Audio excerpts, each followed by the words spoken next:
हाय, मी श्रद्धा. खूप दिवसापासून video shoot करणं झालंच नाही कारण 1-1.5 आठवडा झालं माझं ट्रॅव्हलिंगच चालू आहे. कारण स्टॉप ओपनिंग आणि या गोष्टीमुळे मला काय जास्त करून शूट करता आलं नाही आणि पोस्टही करता आलं नाही. सो आज ड्युटीला जायचं होतं. सो सकाळीच उठले आणि लवकर उठली होती कारण रेडी वगैरे होऊन मला आज ड्युटीलाही जायचं होतं. लेट नको म्हणून पटकन सगळे कामं आवरून घेतले आणि लवकर उठली होती. सो माझे जे काही दुपारचे कामं असतात ती सकाळीच होऊन जातील म्हणून पटपट तेही आवरायला घेतली. आणि हे कपडे मी काल धुतले होते आणि त्याचे घडे करायचंच राहून गेलं. सो ते म्हणलं आता दुपारी आल्यानंतरच करेन. कारण ते आता मला बाकीचे घरं वगैरे भांडे वगैरे घासून घ्यायचे होते कारण मी रात्री भांडे घासून नव्हती झोपली. असं पटकन भांडे वगैरे घासून घेतले आणि आज मला हेअर वॉशसुद्धा करायचा होता म्हणून म्हणलं की जाऊपर्यंत हेअर पण ड्राय झाले पाहिजे. असं पटपट जे काही माझे बाकीचे कामं आहेत ते पण करून घेतली आणि लगेच अंघोळीला वगैरे गेली.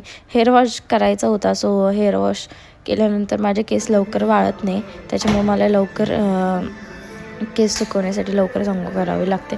नंतर अंघोळ वगैरे केली, रेडी वगैरे झाले, त्यानंतर ड्युटीला गेले. आणि दुपारी घरी आल्यानंतर एवढं जास्त गरम होतं आहे ना पुण्यामध्ये, खूप उन्हाळ्यासारखं वातावरण झालं आहे. पाऊस अजिबात नाही आहे आणि त्यामुळे इतकं जास्त गरम होतं आहे. आणि खरंच त्यामुळे इतकं घरी आल्यानंतर अंघोळ करायची इच्छा होते, पण अंघोळ न करता मी फक्त फ्रेश झाले. त्यानंतर विटॅमिन सीची मी टॅबलेट घेते, तुम्हाला तर माहितीच आहे. त्यानंतर कढी वगैरे बनवली आणि मस्तपैकी जेवण केलं, थोडा आराम वगैरे केला. आणि त्यानंतर रात्री तुषार आल्यानंतर आम्ही बाहेर जेवायला गेलो होतो.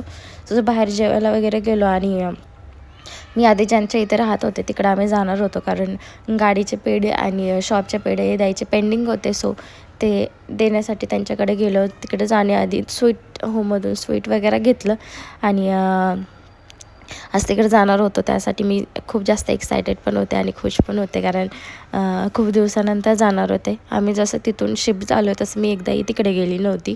सो पेढे वगैरे घेतले, त्यांच्याकडे गेलो, तिथे सगळ्यांशी भेटलो वगैरे. त्यानंतर रिटर्न घरी जायला निघालो आणि येता इतकं छान वाटत होतं. तिथून निघोसं वाटत नव्हतं, पण माझं हेही घर खूप छान आहे आणि असंच होतं माझा आजचा दिवस. Bye bye.